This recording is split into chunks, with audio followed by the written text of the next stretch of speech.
قَصْدُهُمْ, meaning that their intent, the intent of these people of misguidance, by doing what they do, is the ifsadul aqidah, is the corruption of the Islamic belief.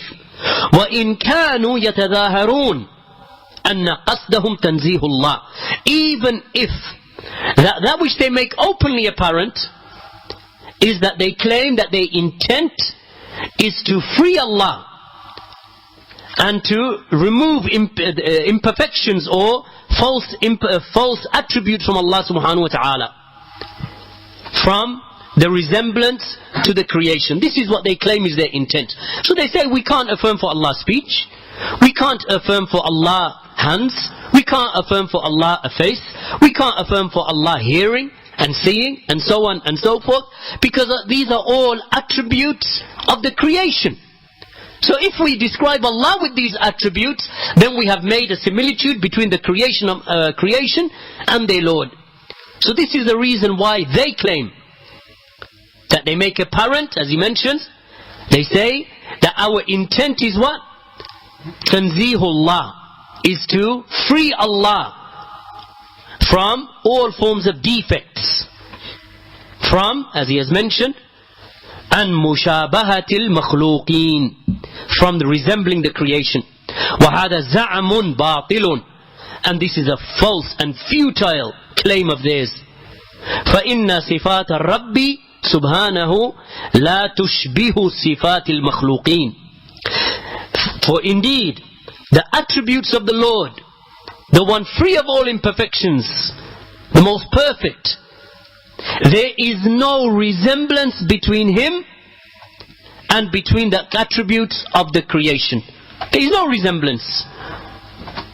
الرب جل وعلا له أسماء وصفات, and the Lord, the majestic and the most high, he has names and he has attributes تليق به وبعظمته, that befit his majesty and befit his greatness. They befit his majesty and they befit his greatness. These are the names and attributes of Allah, they befit him. وَلِلْمَخْلُوقِينَ أَسْمَاءٌ وَصِفَاتٌ, and likewise the creation they have names, and the creation they also have attributes تَلِيقُ بِهِمْ وَبَشَرِيَّتِهِمْ, that befit them. So Allah has names and attributes that befit his majesty, that befit the greatness of Allah and the might of Allah. And likewise the creation have names and they have attributes that befit them, and it befits their human nature. وَبَشَرِيَّتِهِمْ, so these attributes, they befit them and they befit their human nature. فَلَا تَشَابُهَ بَيْنَ النَّوْعَيْنِ, so there is no similitude between the two. مِنْ جِهَةِ الْحَقِيقَةِ وَالْكَيْفِيَّةِ, so there is no similitude between these two, meaning between the Lord and his creation, from the aspect of the true reality and from how they are. So how are the attributes of the creation? They are not like the attributes of Allah. And likewise the reality of these attributes of the creation are not like the reality of the attributes of Allah subhanahu wa ta'ala. وَإِن كَانَتْ تَشْتَرِكُ فِي الْمَعْنَى وَاللَّفْظِ, even if the creator and the creation, they share in the meaning of these attributes and in the wording of the attributes. So for example, the intent here of course being that we say that the creation hears. For human beings, we hear, and Allah subhanahu wa ta'ala hears. So in this regard, the meaning and the wording is shared.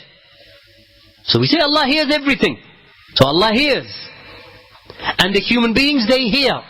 So in that regard, we share the wording. What's the wording? Hearing. And we share the meaning.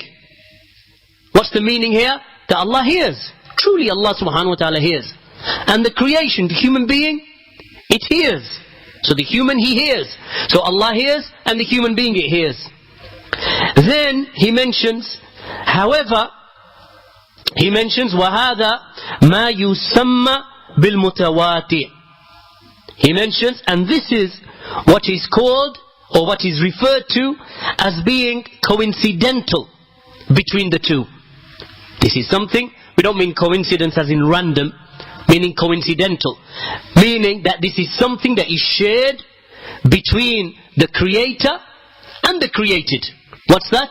The actual wording and the meaning. It is shared. So when we say that Allah subhanahu wa ta'ala sees, then Allah subhanahu wa ta'ala sees. That's the meaning. He sees. When we say that the human being he sees, then we mean that the human being he sees.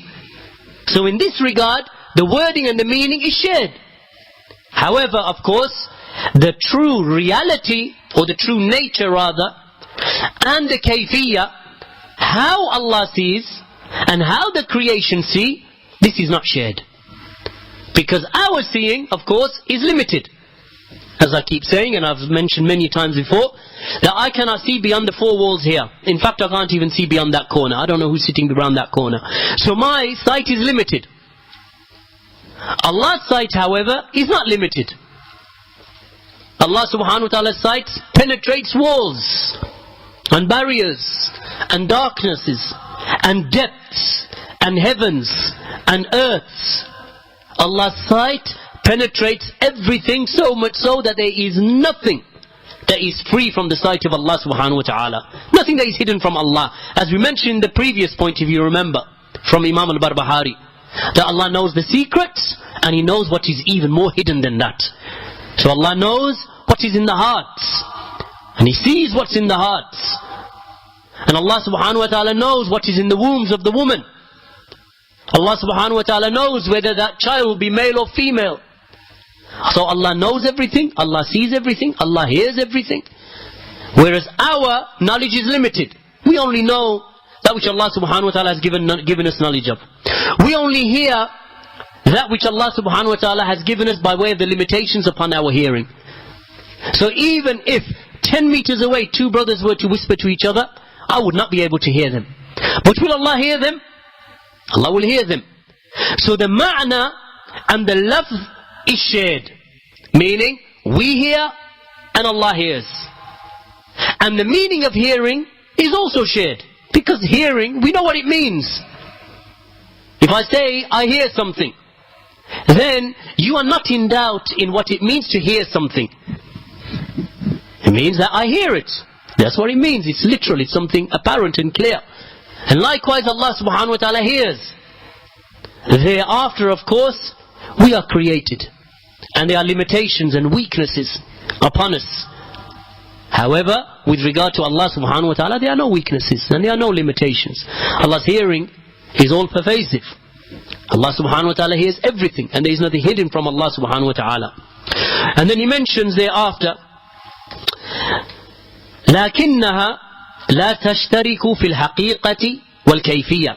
However, that the creation and the creator, they do not share in the reality of those attributes and how those attributes are. وهذا هو مذهب أهل السنة والجماعة. And this is the madhab and the methodology of أهل السنة والجماعة.